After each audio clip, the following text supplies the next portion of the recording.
is one of the foremost, known as one of the foremost experts on how to care for people who are struggling with dementia. She's very animated.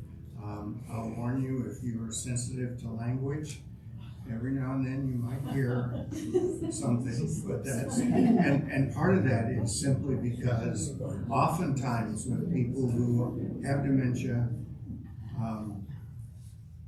even though they've never uttered a swear word in their life, that becomes part of their language. But just be aware of that. Also, when I give you the handout later, I have made I'm put on there how you can go on YouTube if you'd like to see additional videos that she has done. She also now has a training program. What is that? 20 sessions? Yeah. 20 sessions that you can sign up for and go through, and those are also on YouTube. So let me introduce this video, and when we're done, I have a couple of very knowledgeable people here with me this morning. We're going to talk about resources and what it's like to be a caregiver. So, thank you.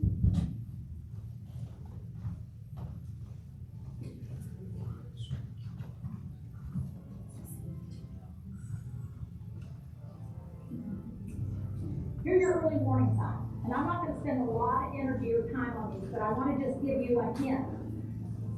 If I am really, really good at telling you, do you remember that one time when you were a little boy and I'm telling you these old stories over and over and over, and yet when you try to get me to hold on to new information, I can't do it, be nervous. Because I should not have more trouble hanging on to important new information when I can access that old stuff. When you start seeing it pretty regularly, a pattern of it.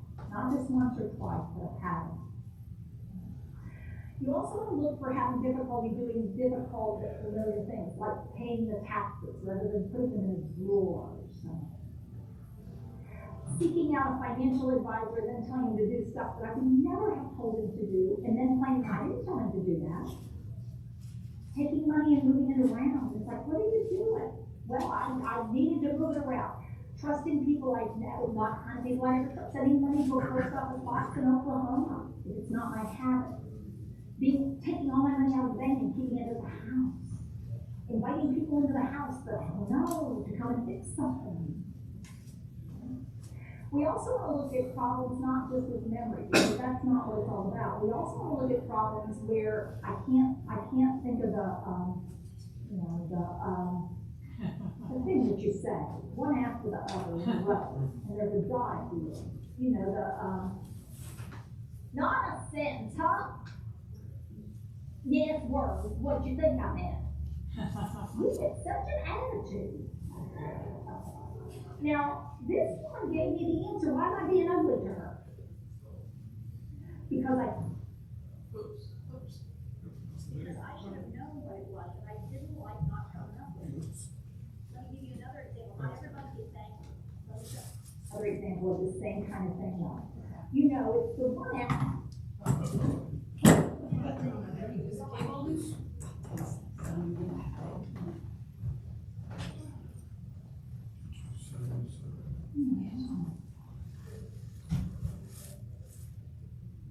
Is the cable loose, Steve? Oh no. Yeah. Okay. Just the way it actually now.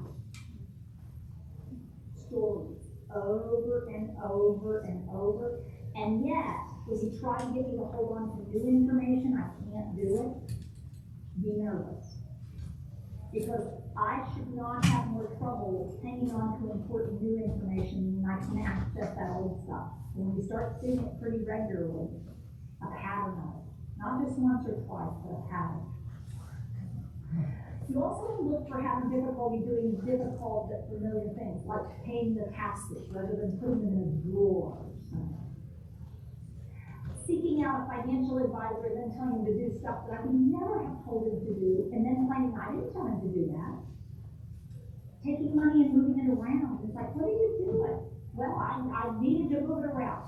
Trusting people I never, not kind of people I never, sending money to a post office box in Oklahoma. It's not my habit. Taking all my money out of the bank and keeping it at the house. Inviting people into the house that I know to come and fix something. We also want to look at problems not just with memory, because that's not what it's all about. We also want to look at problems where I can't think of the thing that you say, one after the other in a row, and there's a dot at the end. You know,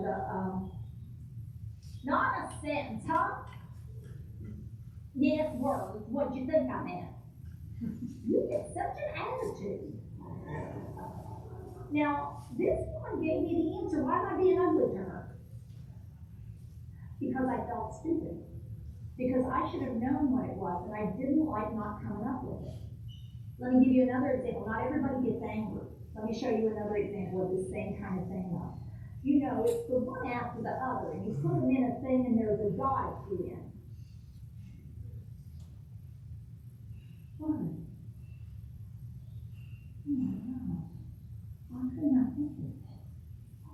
No, it's not okay. It isn't now. I wasn't mad before, but now I'm going to get mad. Why? Because she told me it was okay that I was stupid. Oh. Is that what you meant to do? Well, that's what you did. Well, you are sorry. This whole situation is sorry. Well, you are. You're going to go straight to hell, too.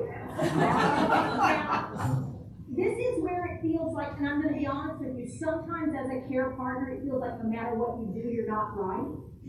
It's because this disease makes it so hard for me, because I think I should know something. When I don't know something and you give it to me like that, it proves to me I don't know something that I know I should. I have ADHD. I should be able to think of the thing that it's called. Now, if this just happens when you're exhausted, when you haven't had any sleep, when you're really, really worried, and it only happens every now and then, see, this is the tricky part. Because everyone in this room is going to say, well, I have common friends. Yeah, I'm going to have to, and you're all, everybody's scared of dementia, by the way. They did this study with older adults, and it used to be, what is the thing you're most scared of? Guess what it used to be? Cancer. Guess what it is now? Dementia. Yeah, people are much more scared about this thing than they ever have been before, because the numbers are going up and people realize how scary this is. So what happens is we start seeing some changes in us. We're trying to discount. So one of the most common things, somebody says something like, I'm a little concerned. I can't seem to find the things that I want to say sometimes. You know, the things that you want to say to people. Now notice how I use vague terms to describe the thing. You know, the facts that go one after the other. Facts. The facts. Fact holes. Fact. Do you speak English? Well, shit. Now, these are all kinds of behaviors that just sort of, as you're seeing them, you're thinking, what's going on here? And yet on other times, I'm perfectly fine. I could come up with words that aren't real words called word salad. On the other hand, I might just speak vaguely. On the other hand, I might quit talking. It's real easy for us to sort of think, well, no, it'll be not this, not, and you want to think of me. Who am I? What have I done? And if it's not consistent with me, you don't lose your speaking skills with normal aging. You are a little bit more as you've been, but it doesn't change dramatically. Your verbal linguistics stay the same. You're a little slower, but it's still the same. You have the same vocabulary. You actually have more vocabulary than you've ever had before. But it takes you longer to find the words. So if people rush you, you will still hear anybody normal aging. Could you slow down just a minute? I'm going to tell you. That's normal between generations. It's also very normal for husbands and wives to get on each other about this. Because I'll start, I was going to tell you that so-and-so came by yesterday. Yes, he stopped and he said he was going to fix it. Can I tell the story or you will tell? This is where sometimes you got to sort of sort out what's normal interactive behavior between people and what feels different. But after you've been around it for a while, you start to pick up on it. if you're listening and paying attention. Another one is getting confused about place or time. So this is that getting lost driving thing. This is getting on the interstate and getting turned around and not being able to think of which exit I'm looking for. It can also be getting lost in my life for a moment. So in a moment, I'm looking for the house I grew up in, not the current house. And so now I get to a place and it's like, how did I get here? Because I don't remember the process, because I can't hold on to new stuff. And all of a sudden I don't know why I got here, how did I get here? Somebody brought me here and left me here, and I'm out here all alone. Oh my God, who is this? And I might look at somebody I've known very closely for years, and in that moment, who are you? Who are you, by the way? And you're my wife, you're my husband. Because in that moment, I'm thinking I'm 22 in that moment, and I'm looking for the person in the wedding picture. And so what happens is I look at you and you scare me, because it's like, oh my God, what are you doing in my house? Who are you? Especially at night. And my daughter is there, and it's like, who are you? What are you doing? Oh, you know who I am. No, I don't either. Who are you? I'm your daughter. Bullshit. I don't have a little girl. I have a little girl, but not anything as old as you. And you focus in on my distress, but what you're not realizing is how scary this is for me. And this actually becomes really scary, because in that moment I'm lost. And so when my grandfather would say, where's grandma? He in that moment truly believed he was in a place in his time life that it would make sense that she was there. Or my mom would say, well, Grandpa, of course you did that. Oh my God. He would grieve again the loss, and yet he couldn't hold on to that loss. So that's not the right answer. That's called reality orientation. We don't do that anymore. That's an old thing. We gave that up. It's not good for people. Worsening judgment. These are things that people are making bad choices. Problem-solving issues. These are people who you can go all the way. Now, this is why those things are good. Oh, I hear you. So this is what I think you ought to do. Oh, okay. So why are you taking my car keys? We talked about this. Oh, I never agreed to that. You did not. The combination of the memory problems and the reasoning skill problems will wear you out if you actually think it's going to stick. Because you get frustrated, because you said, we talked about this already. You remember the talk. I don't. You've got to give up the idea that I hold on to things all the time, because I can't. And so when I say, well, this is the first I've heard of it, your gut reaction, your automatic response to that, it is not the first time we've talked about this. You got to quit, stop, back up.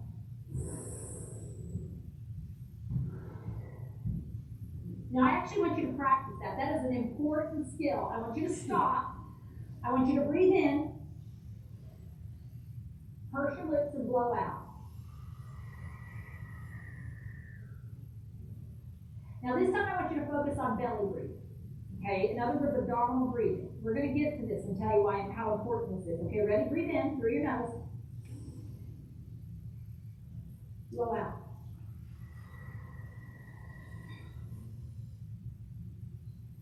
One more time, breathe in. Blow out.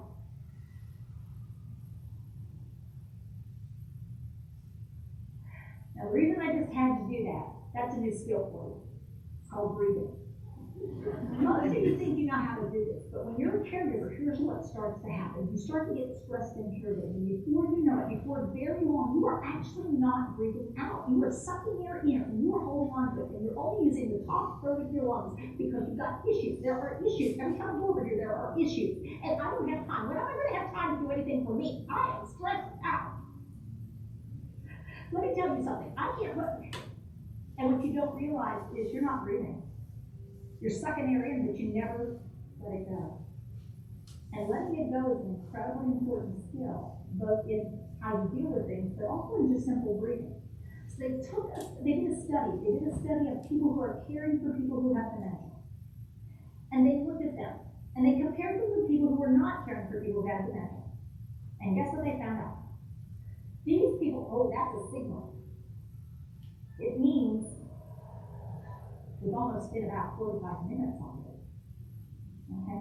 Let me check in. Have you learned anything yet about dementia that you didn't know? Some of you, yes, some of you not. How about some new skills? Well, you're learning one right now, and are you having some fun? Okay, well, good. Okay, then we're coming along. We'll see what we can do with the rest of this period of time. All right, so they did this study, and what they did is they compared people with dementia who were caregiving for people with dementia and people who were not. And what they found is people who were caregiving for people with dementia had cortisol levels, negative stress hormones, that's 50% higher than the normal person. Now, cortisol is a negative stress hormone. It's not good to have in your system for long periods of time. It's really a good thing to have if you're being chased by a tiger and you want to get away from them really quickly.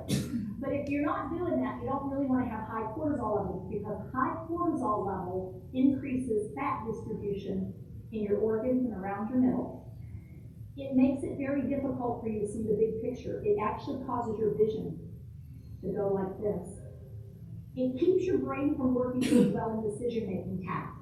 You cannot make good decisions when your cortisol levels, because it's a panic. It's sort of got to make call. You got to do something. You got to move. You're not able to see the big picture and sort of make good decisions and choices based on information out there, because you can't handle all that. It also raises your blood pressure, your heart rate, your blood sugar.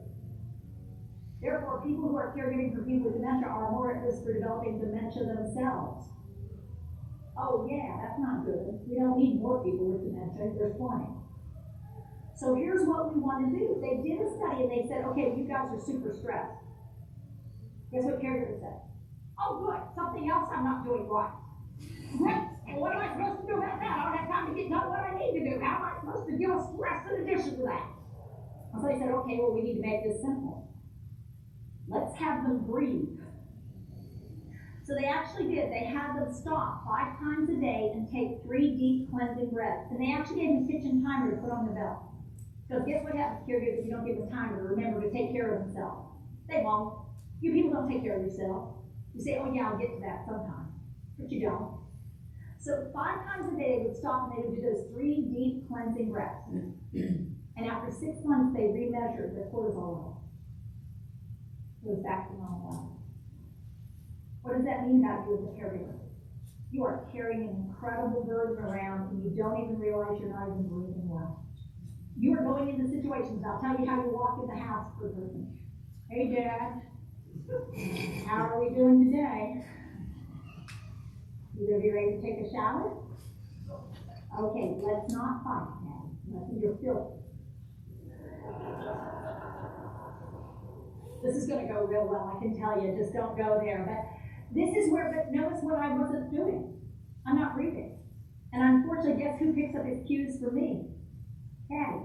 And so now Daddy's getting more and more tense and more upset. What is it you want to do? And before you know it, you two are going at it again without even realizing how you got there. Okay? We've got to change our behavior so their behavior will change. But it's only going to happen if we're the ones who change first. We've got to be willing to make that shift. So breathing regularly. Really, really important. So when you can think of nothing else to do, step back.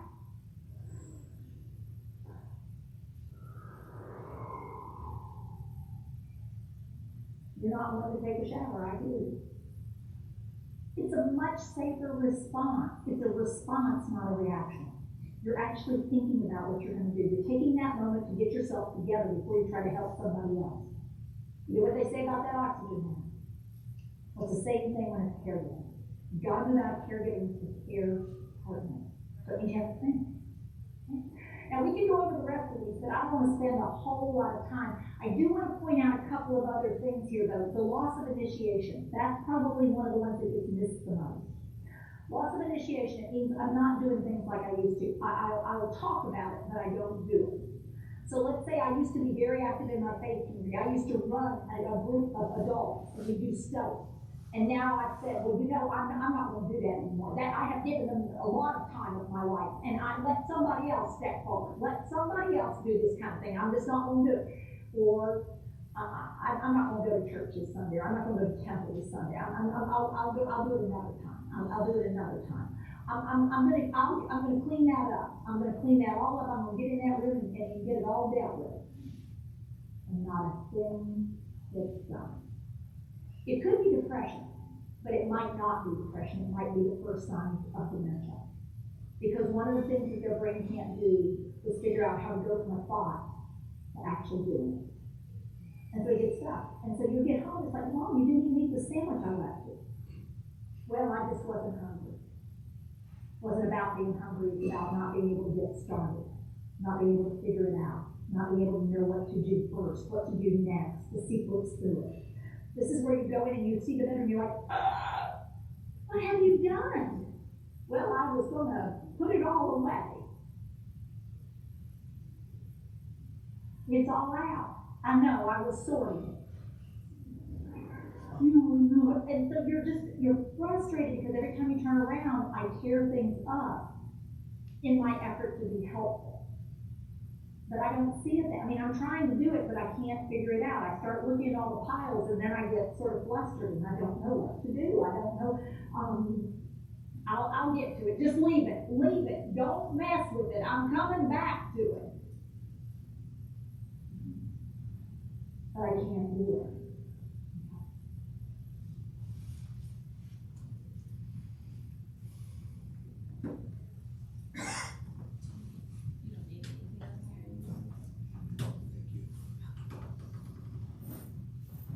Okay, so that's TIPA, and like I said, there's a number of other videos online if you're interested. But at this time, what I'd like to do is introduce you to two people who've been a big part of my life and who have spent a lot of time working in hospice. This is Kent and Nita Matthews. Kent and I go back to college. We were roommates for 3 years. And we reconnected 20-some years ago. Yeah. And he has been working, he worked in hospice for about 15 years. Yeah. And then went to work with the Pikes Peak Area Agency on Aging, and he was there for 17 years. Yeah. So he's going in a moment here to talk about resources that are available and how to find out about resources. The other person is his wife, Nita Matthews. I haven't known her quite as long. She's an ordained pastor in the Evangelical Lutheran Church of America. But she has spent the last 15, 20 years in hospice work as a chaplain. Right now she's a volunteer coordinator for one of the local hospices, so she may put a little punch in there to see if anybody wants to volunteer. So I'm going to ask Kent to start and present some information about resources, and then Nita is going to talk about what it's like to be a caregiver. She has a brother that she's caring for now, and it happens to be a long-distance caregiving relationship. Kent, if you don't mind.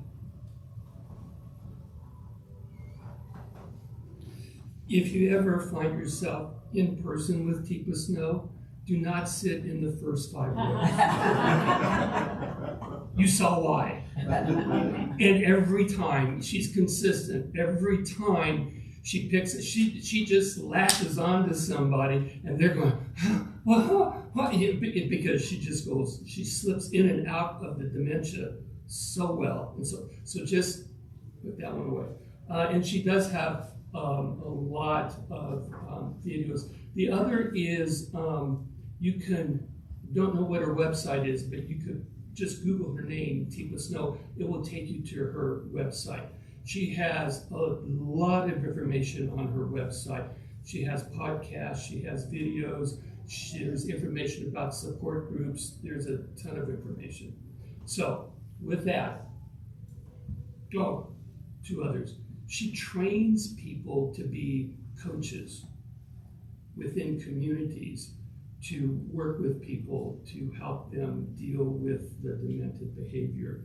And Colorado Springs, we have a number of trainers that have been trained by TIPA Snow. One is Cheryl Scheuer, who's been working with a home care company here in town for a long time. And the other is Paula Levy, who does her own consulting business, and she's working at opening up an adult care program,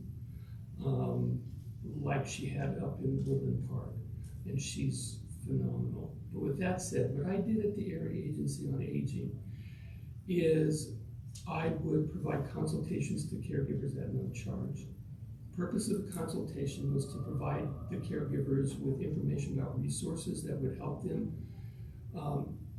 be the care partner for their loved one, as well as provide them with emotional support. What I didn't know when I took the job was it was basically the same thing I was doing as a hospice social worker, but I was moving away from, I wasn't so close to the death part. And while I was there at the Area Agency, I soon discovered that resources that caregivers need consistently fall in 5 major categories. First category is medical, especially when it comes to dementia.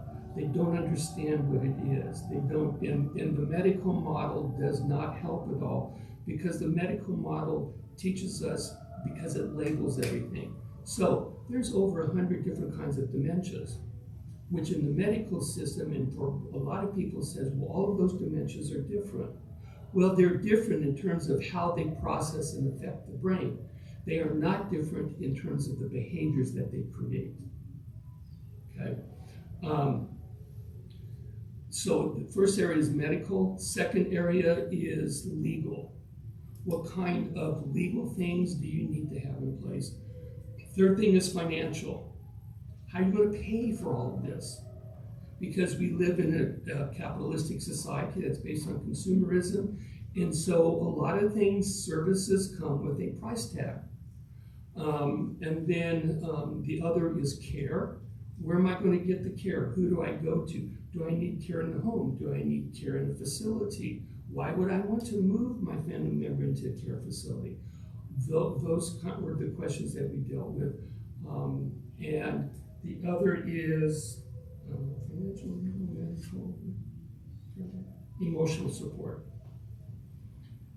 And you saw very clearly, I mean, this is caring for a loved one with dementia is probably one of the hardest tasks that anybody can undertake. And the reason is because unless you have been trained and you train yourself to learn how to deal with those behaviors, you're going to, and I don't mean to sound this way when I say it, you're going to be doing it all wrong, because your rational mind doesn't understand the demented mind. And she was giving cues all over the place. You know, when a person's struggling to find something and you're trying to help them, you know, they're coming from places you don't even know emotionally. They're scared, they're fearful, whatever, and that triggers a lot of bad stuff. And then you've created something that you had no intention to create because you're just trying to help. So going back to medical. Her website is Positive Approach to Care. That's Tipa's website.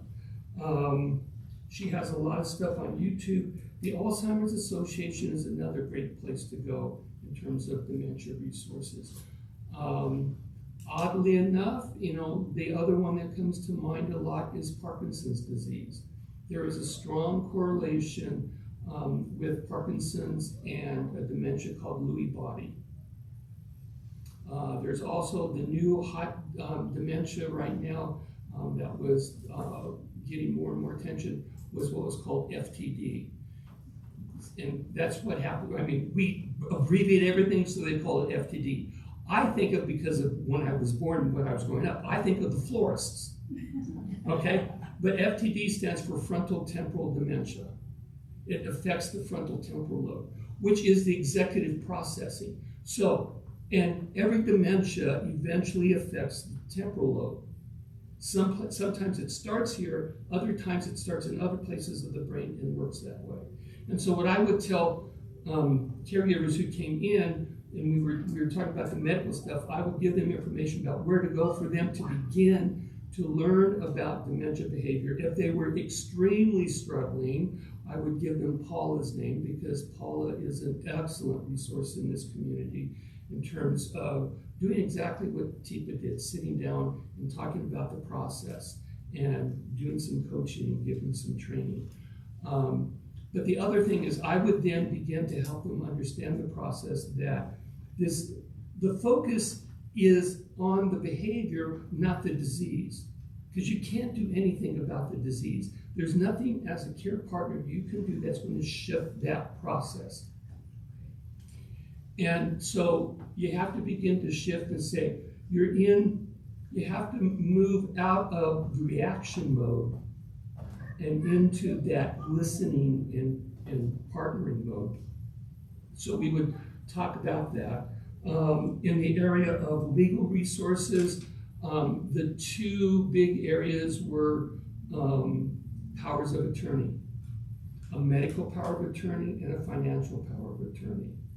And a lot of times spouses would say, well, why would I need a financial power of attorney? Because we have joint accounts. Well, yeah, you have joint accounts, but you never know when something else may come up. And so you need to have that financial power of attorney, especially because there is no guarantee on anything that I'm saying, especially in the area of legal resources. There's no guarantee that once you do that, it's going to work as smoothly as they tell you it's going to work. It should, but it doesn't necessarily do that. The other thing I would caution against on whether it's financial or whether it's legal, think through more than once before you decide. Because a lot of times people who, in the early stages of dementia, and they execute the power of attorney, they want the wording in there that says that you have to have two doctors say that they are no longer able to take care of their own affairs. Here's the problem with that. The problem with that is they put that in both of their powers of attorney, and you have to execute the power of attorney, but you only have one doctor, and the doctor has said, well, it's some kind of a dementia.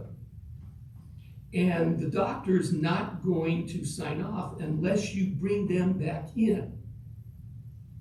And so you're trying to get your family member back in to see the doc, and they're saying, hell no, I'm not going. I don't need to see the doctor. Why do you want me to see the doctor? And on and on. People would do a much better job of it than I would.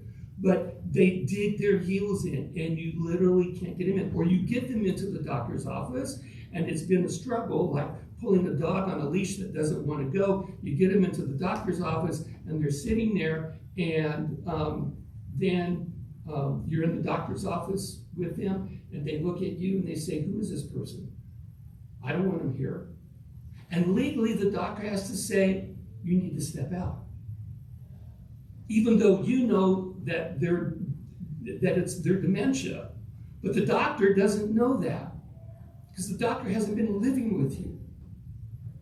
And this is that huge gray area that makes dementia so difficult to deal with, because the person looks normal, but they're not responding to anything in a normal way. And the doctor doesn't know that. So the doctor will say, you have to leave. And when you have to leave, you've just lost all leverage, because you can't be there to counter or to say to the doctor, this is what's really going on. So the doctor may or may not sign off to say this person has dementia. And now, because the document says two doctors have to say it, where are you going to get the second doctor? Because unless they've seen, so if originally, because it's like Parkinson's or something, they've seen a neurologist, that might be the first doctor, and then you still have the issue of trying to get him in to see the GP. But if all of this has started with the GP and you don't have a neurologist, you're going to wait for months and months and months before you get in to see the neurologist.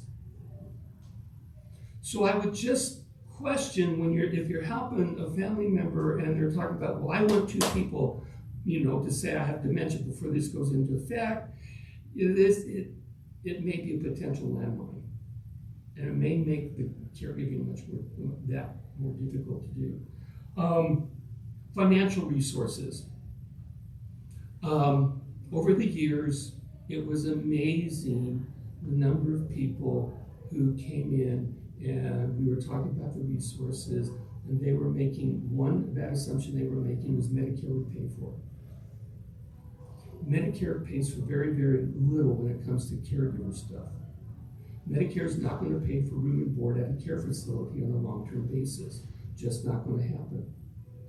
Medicare is not going to pay for a home care agency to come out to the house on a month after month after month basis.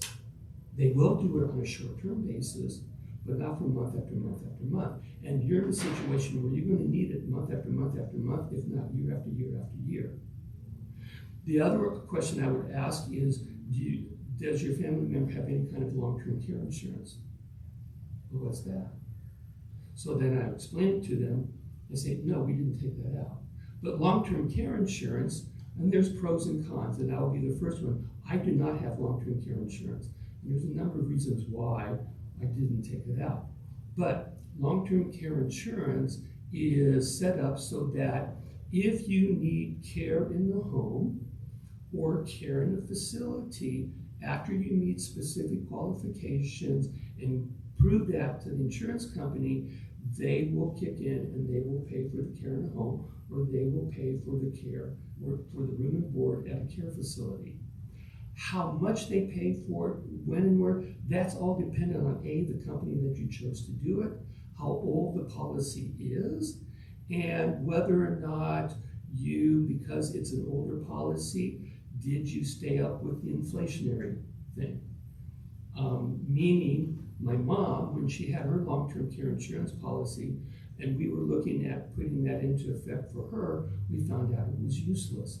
Because in the days when she executed it, there was this option where every year when it could be renewed, it was saying, well, because of inflation, it's gone up, and so do you want to cover that increase, which then would have meant a higher monthly premium? She would always say no, because she was having a difficult time paying the current monthly premium.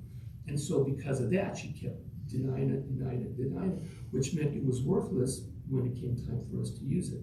Now, because of changes in the law, that's automatic, but there's still other kinds of gray areas for long-term care insurance.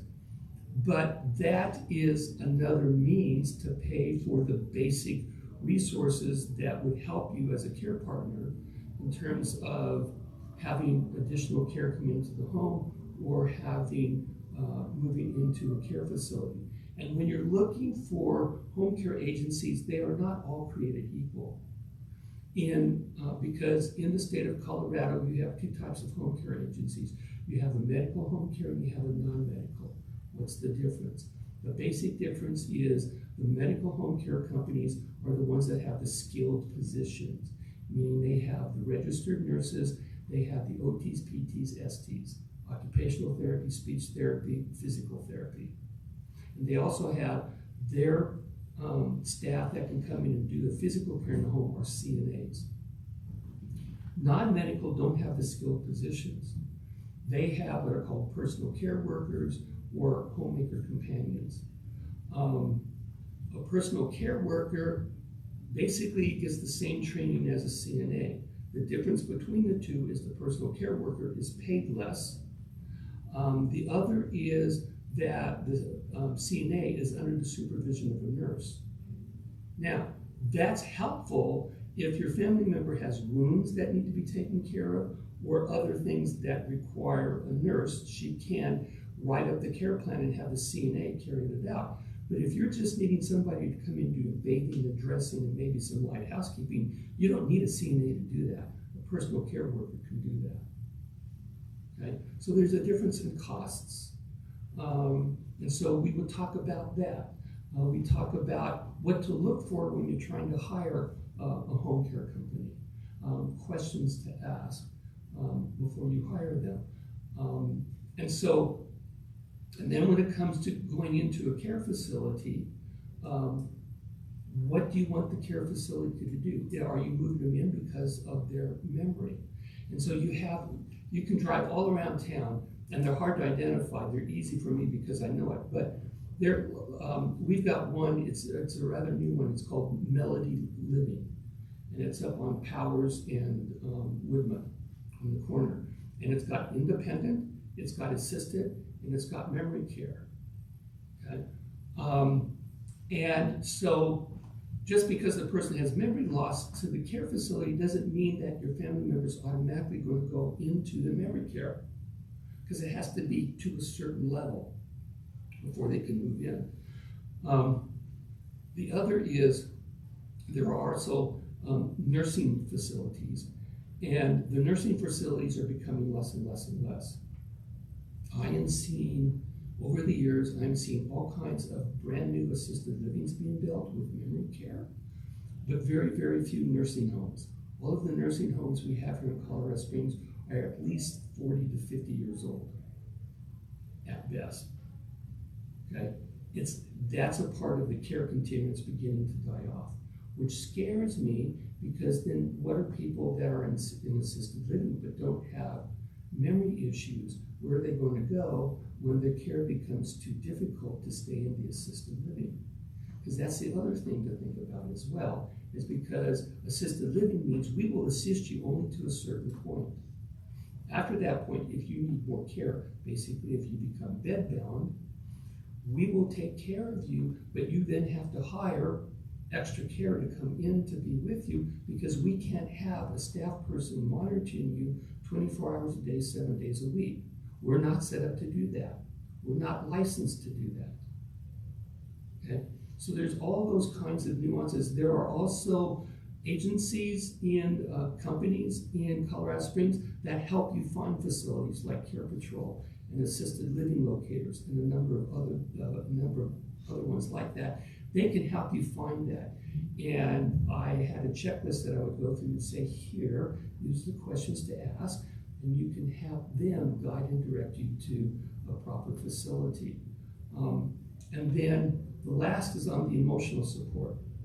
And with the emotional support, a lot of it just started right there. I considered my program at the area agency the MASH unit for care partners, because every care partner that I came in was beat up and bullied and exhausted physically and emotionally, because they kept pushing the envelope. I can do this on my own, I can do this on my own. And I have done presentations in all around town about why we as human beings do that to ourselves. But we would talk about the emotional support.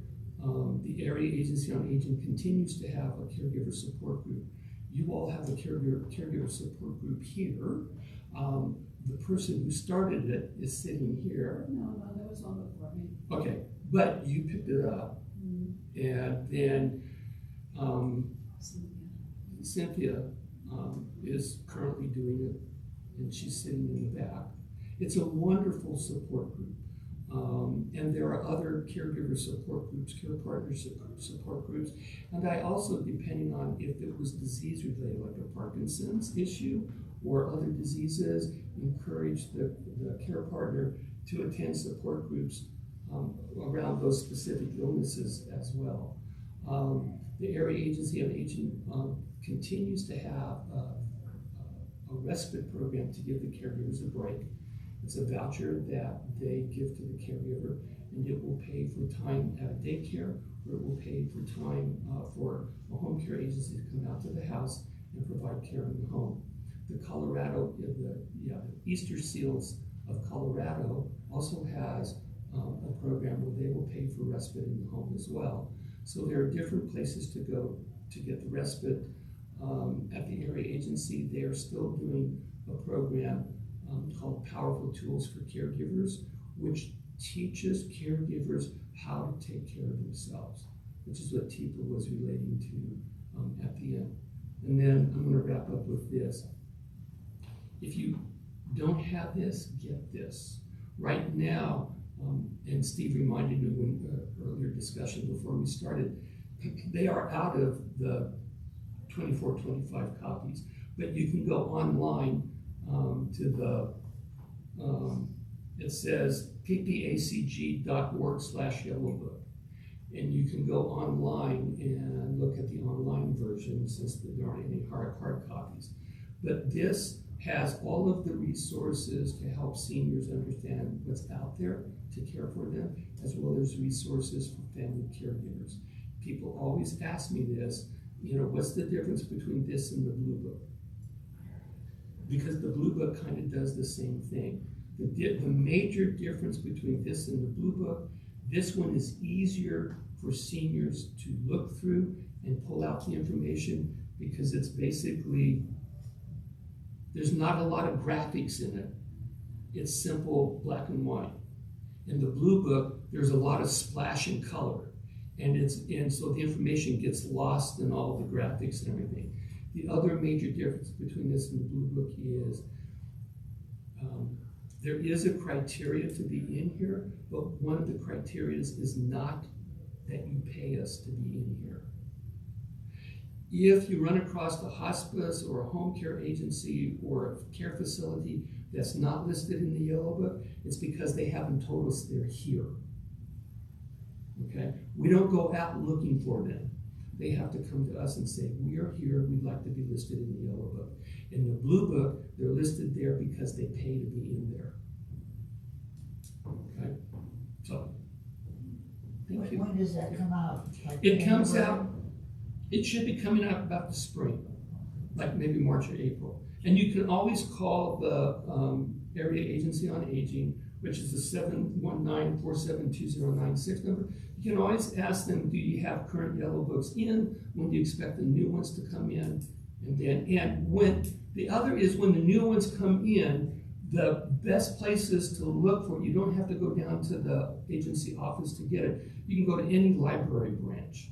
In fact, you may want to check local library branches to see if they still have copies of the Yellow Book. And then copies also are given en masse to the senior center. And by the way, I am so happy the new senior center has opened. If you haven't been there, go to it. It is wonderful, wonderful, wonderful.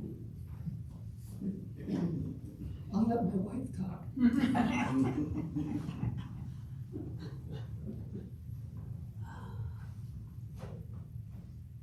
It's a good thing he went first, because when I start talking, I can't stop. I have been a caregiver for my brother now for just over a year. Is that right? Yeah, I guess it is. Yeah. He's 85 years old. He has end-stage heart disease, kidney disease, diabetes, gout, glaucoma. I don't know what else. There's more. I know there's more. And he was living alone in a studio apartment, and I call it a dump, because it was. I tried to clean it. How many years had he lived there? He lived there over 30 years. And you know, his wife divorced him 35 years ago. His kids wrote him off, said they didn't want anything to do with him 30 years ago. So he's been alone. And he was still working for a while, but you know, about 65 he retired. So 20 years ago, he wasn't working, he was living alone.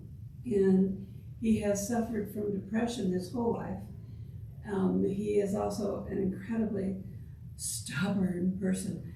Unfortunately, that's a family trait.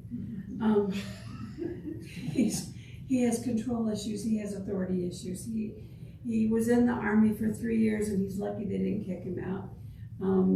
He's had a difficult time keeping a job his whole life. He's just always had issues and problems. And my mother, when she was still living, was always wanted to live near him so that she could be there if he got in trouble. And my sister kind of took over when my mother died, and my sister died a year ago, June. And so I inherited Charles because there was nobody else in his life. He has me. We have another brother who lives in Florida who really has had nothing to do with him for their whole adult life. So it fell to me to do whatever I could. So a year ago, a little more than, he had a major heart attack. And somehow my number was found in his wallet, and the doctor called me and said, "What do you want me to do?" I said, "What?" He said, "Well, he really needs open heart surgery, but he won't survive it. What do you want me to do?" And I said, I don't have power of attorney. I don't have any authority. Ask him what he wants you to do. And he said, "I want you to fix me." So what they did was they put in a couple of stents, and it opened up the arteries, and it helped enough that he was able to, he survived the surgery. I went out and I said, you have got to make me your power of attorney, your medical power of attorney. I can't do anything for you unless I have that. He finally agreed to it. I've been offering for several years.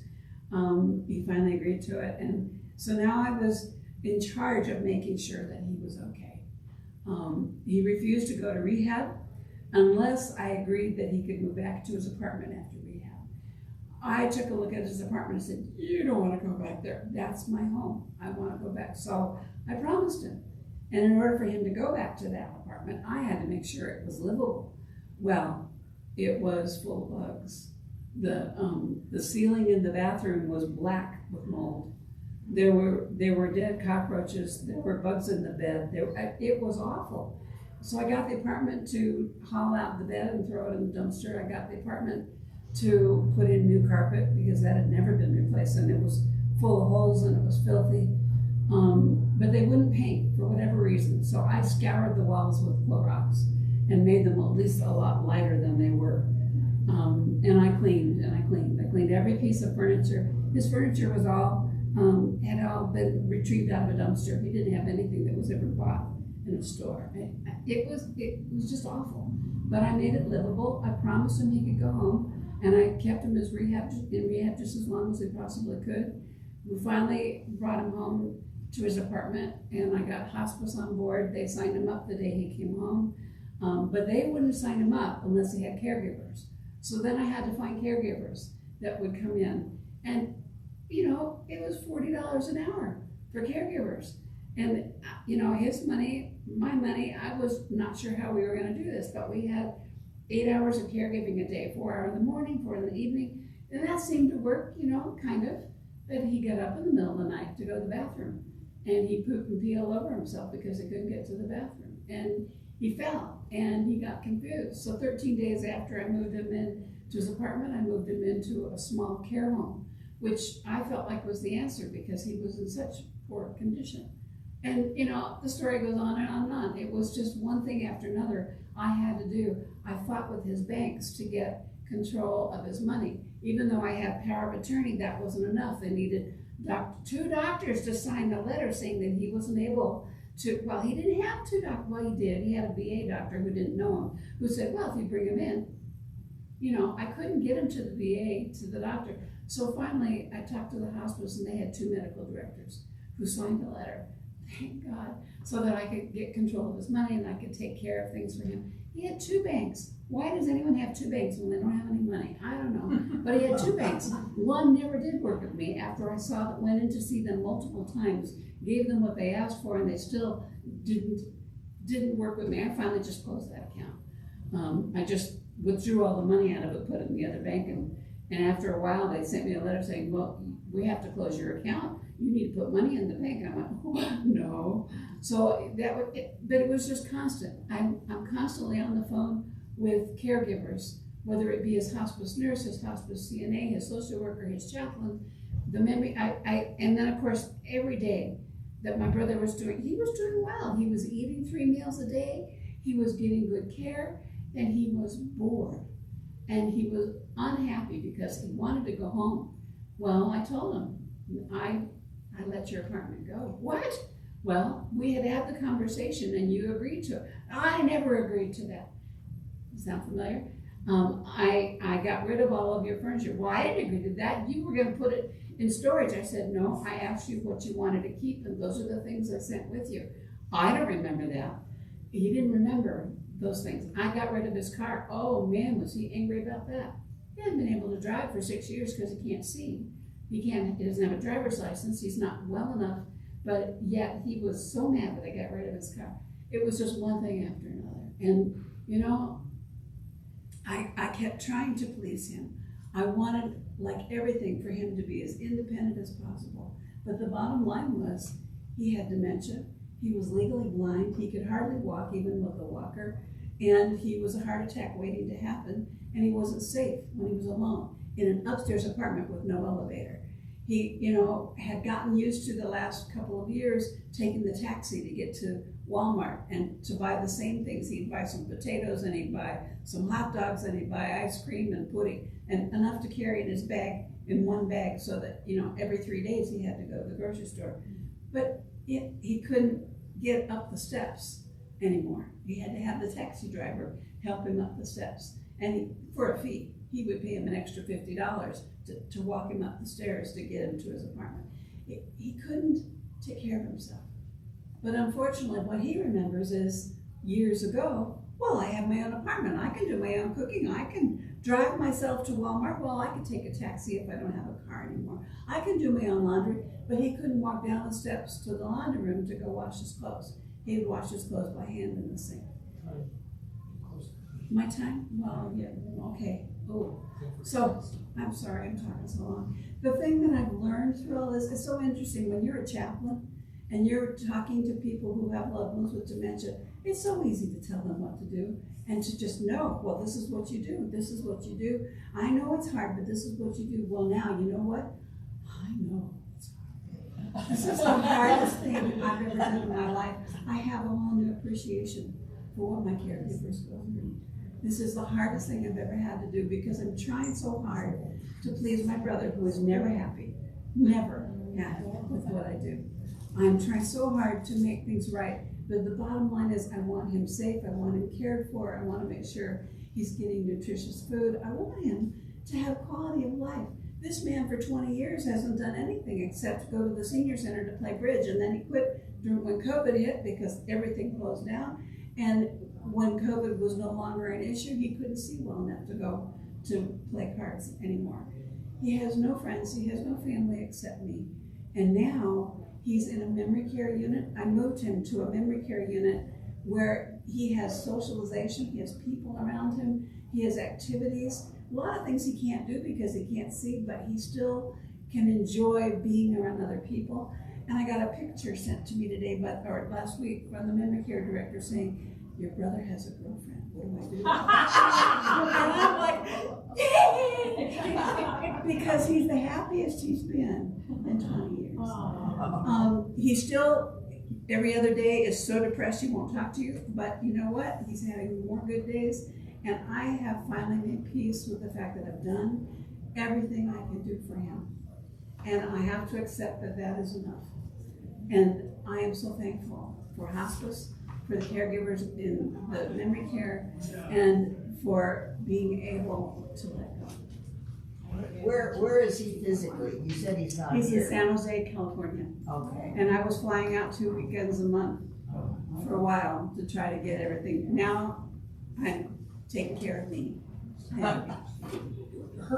With talking about her brother, one thing that I need to say about dementia.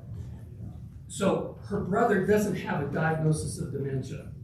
He does now, but initially, no. It was all of these, it's the cardiac, it boom, boom, boom, boom, boom. And all of those, you put all of those together and it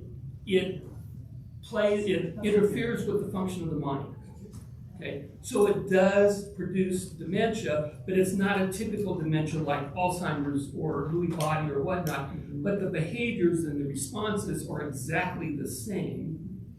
And that's an important thing. So if you see somebody who has a lot of chronic illnesses and it's like they're acting like they're demented, yeah, they probably are, because they've got all of these multiple medical problems that are interfering with their ability to think.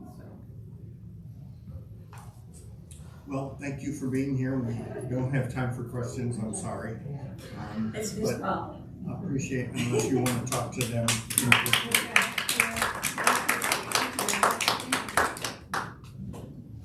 Did everybody get a handout? Yes. Oh, you have some. Oh. Wendy. Who signed that? Did you two sign this? You. Attended? Oh, no.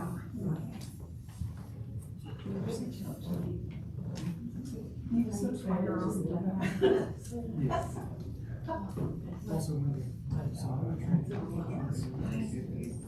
Also, basically every bit of information, see if I can just add on things like the pamphlets and